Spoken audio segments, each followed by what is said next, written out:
खौफनाक दास्तां में आप सभी का स्वागत है। आज की कहानी जगदीश नाम के एक व्यक्ति की है जिसकी लगभग उम्र 20 साल की रही होगी। वो एक छोटे से गांव से बिलोंग करता था और अपने माता पिता के साथ वहीं रहता था। जगदीश के कई दोस्त शहर जाकर अच्छा काम करते थे। उनमें से एक दोस्त ने जगदीश को भी सलाह दी कि वह भी उसके साथ शहर में जाकर काम ढूंढे और जगदीश के दोस्त ने बताया कि शहर में गांव की मजदूरी से भी ज़्यादा पैसे मिलते हैं। जगदीश को अपने दोस्त की बात अच्छी लगी और वह उसके साथ शहर चला गया। जगदीश के दोस्त ने उसे एक जगह वॉचमैन की नौकरी दिलाई।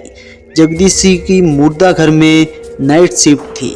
जगदीश को इस बात से कुछ भी फर्क नहीं पड़ रहा था क्योंकि यहाँ पर उसे अच्छी खासी तनख्वाह मिल भी रही थी।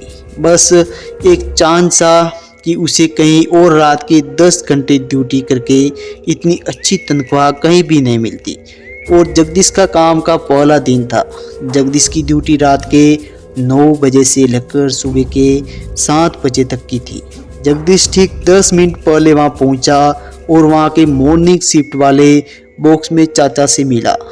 जगदीश को देखते ही कहा, ओ तुम आ गए, नए वॉचमैन हो।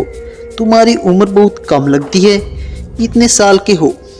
कि आप चाचा, जो भी मैं हूँ 20 साल का हूँ। घर की हालत ठीक नहीं है, इसीलिए गांव से 4 पैसे कमाने के लिए आया हूँ।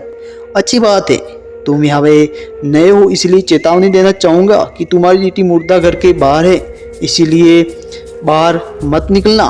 ध्यान देना अंदर क्या होता है क्या नहीं होता, कैसी आवाज़ आती है ये देखना हो, वहीं कहीं मत जाना। यह सब देखने के लिए अंदर बहुत सारे लोग हैं, चाहे कुछ भी हो अंदर मत जाना। खासकर रात के 12 बजे के बाद तो अंदर जाना ही मत। जगदीश को उनकी बात थोड़ी अजीब जरूर लगी, लेकिन जगदीश को यह पता था कि मुर्दा घर को लेकर लोग अंधविश्वास पालते हैं। इसीलिए जगदीश में सर हिलाकर यूं ही अपनी यूनिफॉर्म चढ़ाकर अपनी पहनकर वो यूनिफॉर्म बैठ जाता है। रात आधी हो चुकी थी, लगभग 11 बज रहे थे।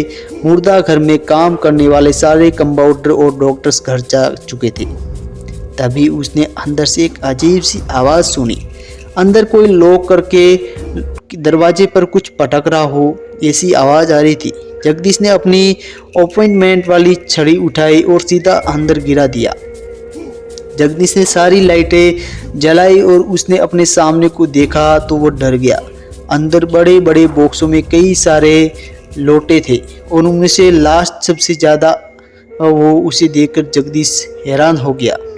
वो सीधा मुर्दा घर के बाहर की तरफ भागने लगा। जगदीश को आगे ऐसा एहसास हुआ कि आखिर क्या है उसके अंदर, कि मुझे मना किया गया। आज रात तो ठीक 12 बज रहे थे।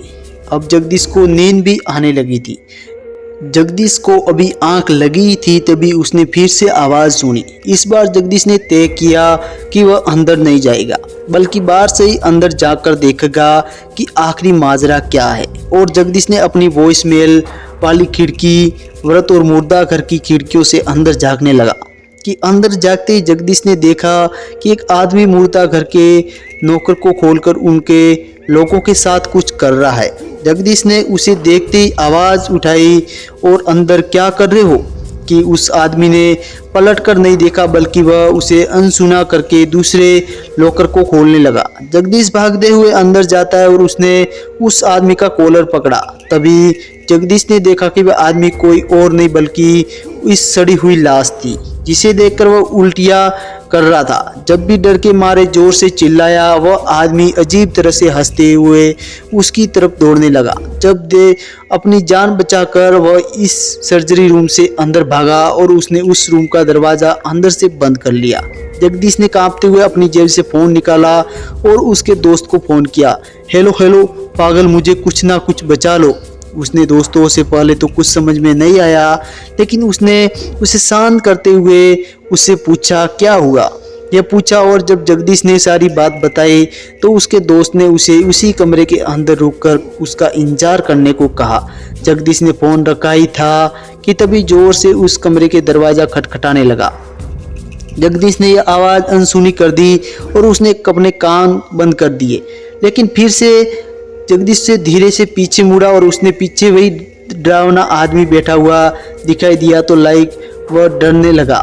जगदीश फिर से भागते हुए उस कमरे से बाहर आया और इस बार उसने सामने वाले को नजारा था वो देखकर वो हैरान हो गया।